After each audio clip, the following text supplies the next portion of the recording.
terkait menyalurkan beban emosi yang belum tuntas, maka ketika anak sedang merasakan emosi atau dia sedang emosi apapun wujudnya ya, misalkan dia nangis ya, atau mungkin marah ya, ngambek, atau mungkin bete, kesal dan lain-lain, atau diem aja mungkin, yang mana itu semua kalau kita rasakan adalah emosi, maka kita cukup fasilitasi pasif saat itu. Jadi kita cukup ada di dekatnya, nggak perlu kita sentuh, lirik atau peluk-peluk ya. Kita cukup ada di dekatnya, tapi kita sambil merasakan apa yang dia rasakan. Jadi bukan diam untuk mengabaikan, tapi kita diam untuk merasakan apa yang dia rasakan. Jadi itu yang disebut empati yang sesungguhnya, sehingga anak bisa merasakan bahwa kita hadir di situ untuk dia. Jadi persis ketika kita dampingi teman lagi curhat, ketika teman kita lagi curhat, apa sih yang biasanya kita lakukan? Ya kita biasanya kan diem aja sambil merasakan apa yang keresahannya dia.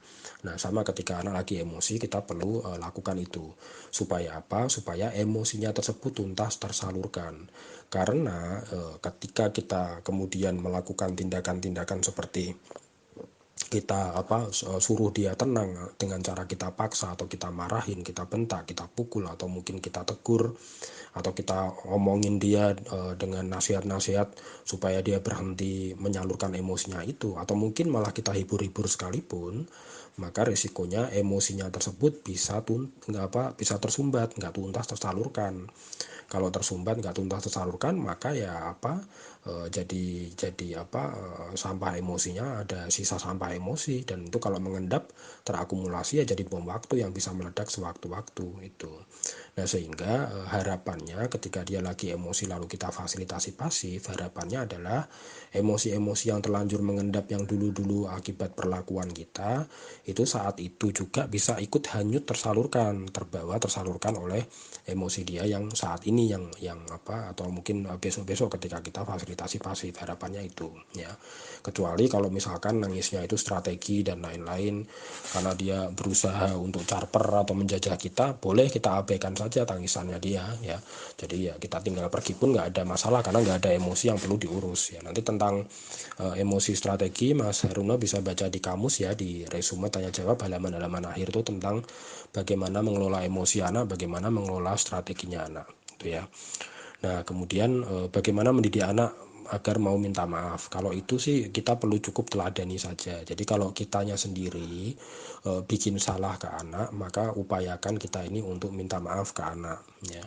Karena kalau ini karena minta maaf ini kan sebuah keterampilan, dan kalau keterampilan ini kan berarti anak perlu ada sumber belajarnya. Nah sumber belajarnya yang paling dekat adalah siapa? Adalah kan kita gitu ya. Sehingga kalau misalkan kita berbuat salah, maka ya kita perlu urus dengan cara minta maaf. Kita teladani ya, kitanya teladani supaya anak juga belajar hal yang sama. Tapi saya kasih catatan, minta maaf itu bukan perilaku bertanggung jawab ya. Jadi tidak serta-merta seseorang yang berbuat salah lalu minta maaf itu dia menunaikan tanggung jawabnya. Yang namanya menunaikan tanggung jawab adalah dengan diurus ganti rugi kepada korban. Ya, jadi sebaiknya kalau kita kepingin anak kita belajar bertanggung jawab. Jadi kalau anak kita berbuat salah, apa sih yang kita harapkan? Apakah kita hanya kepingin perilaku minta maafnya saja, ataukah kita kepingin dia belajar bertanggung jawab, sanggup bertanggung jawab atas kesalahan yang dia buat ya. Itu dua hal yang berbeda loh ya. Perilaku minta maaf dan kesanggupan untuk bertanggung jawab. Kalau kita hanya kepingin dia sanggupnya minta maaf tanpa ada kesanggupan bertanggung jawab atas kesalahan yang dia buat ya, diselesaikannya nggak dengan tanggung jawab ya, maka kita boleh saja tuntut minta maaf atau kita teladani minta maaf. Tapi kalau kita kepingin anak kita ini sanggup bertanggung jawab atas kesalahan yang dia lakukan, maka ya kita perlu teladani perilaku bertanggung jawab juga. Karena kalau nggak diteladani, maka dia nanti juga nggak belajar. Kalau dia nggak belajar, nanti kalau dia melakukan kesalahan ke orang lain atau ke siapapun, maka dia hanya ingin selesai dengan cara minta maaf, tapi nggak mau tanggung jawab. Nah itu kan repot ya. Seperti halnya misalkan kita lagi berkendara, lalu kendaraan kita ditabrak sama orang gitu ya. orang tersebut melakukan kesalahan, lalu orang itu hanya ingin minta maaf tanpa mau bertanggung jawab, kira-kira bagaimana? Kan kita sebagai korban rugi ya, ruginya dua kali lagi, rugi shock atas kejadian tersebut, rugi secara materi karena harus mengganti kerugian yang kita tanggung kan gitu. Nah itu namanya ya, mungkin dia hanya minta maaf ya, saya minta maaf ya, minta maafnya terjadi tapi tanggung jawabnya nggak terwujud. Nah itu artinya artinya seseorang tersebut nggak sanggup untuk bertanggung jawab. Ya maunya selesai hanya dengan minta maaf atau dimaklumi. Nah itu yang nggak oke, karena nanti di dalam dunia nyata kan kadang-kadang dia mesti menghadapi situasi-situasi kalau dia bikin salah ya pasti dituntut tanggung jawabnya juga, bukan hanya selesai dengan minta maaf. Dan dia perlu punya kesanggupan mental untuk itu. Nah sehingga ketika kita melakukan kesalahan kepada anak, maka kita ya perlu untuk pertama minta maaf, terus kita teladani juga perilaku bertanggung jawab. Caranya apa? Yang konkret dengan cara ganti rugi, sehingga anak merasakan bahwa kita ini serius untuk mengurus hal tersebut. Teknisnya misalkan, maaf ya kak, tadi ayah sudah bentak kamu, marahi kamu, atau mukul kamu, jewer dan lain-lain.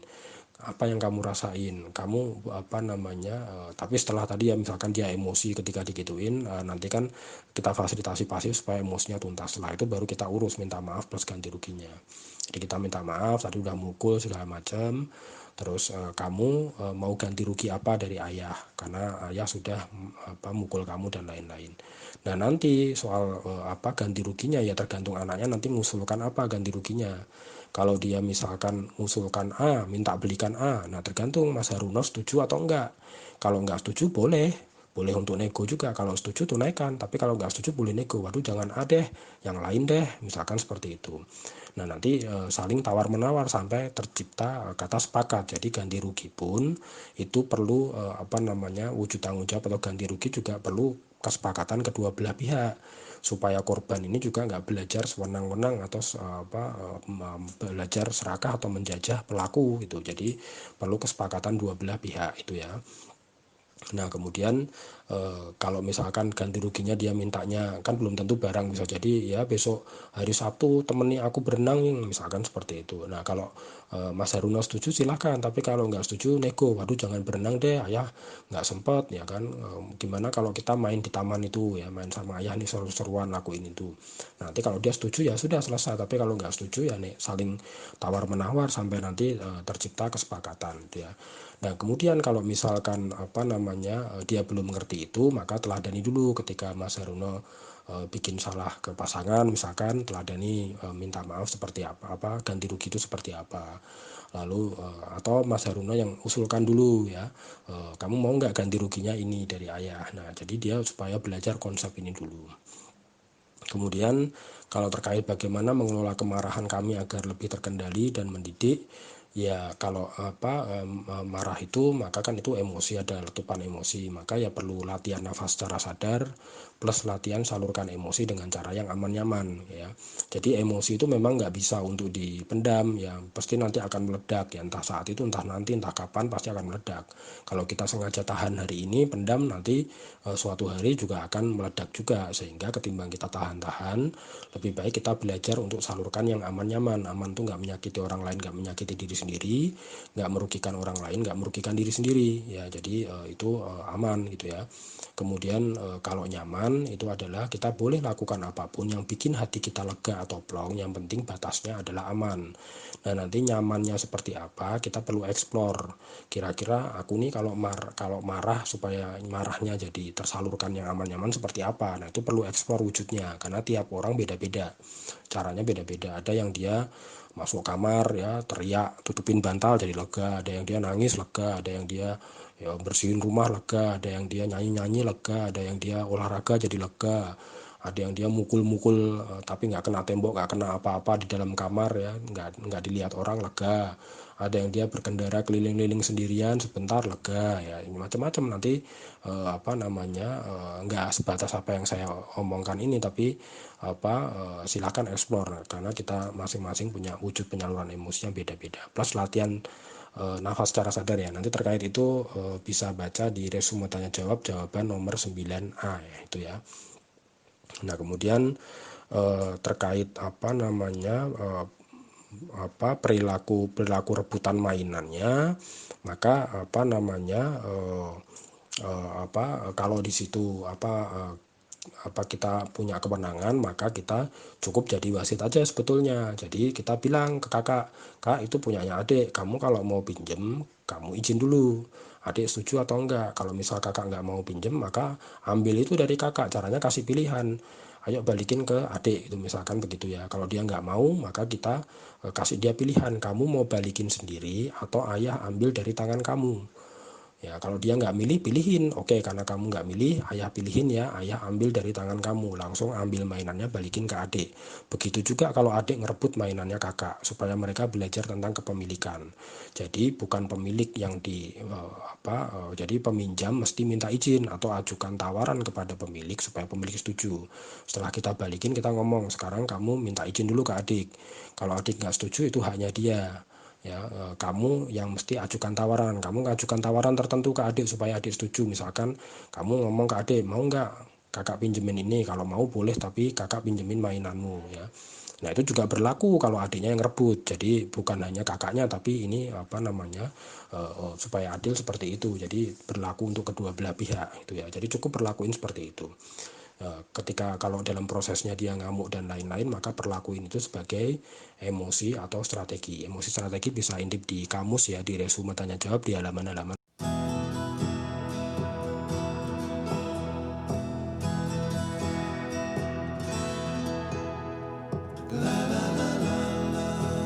Nomor 2 terkait mindahin adik ke Jogja ya, apakah tindakan ini bagaimana, mungkin maksudnya benar atau salah dan lain-lain.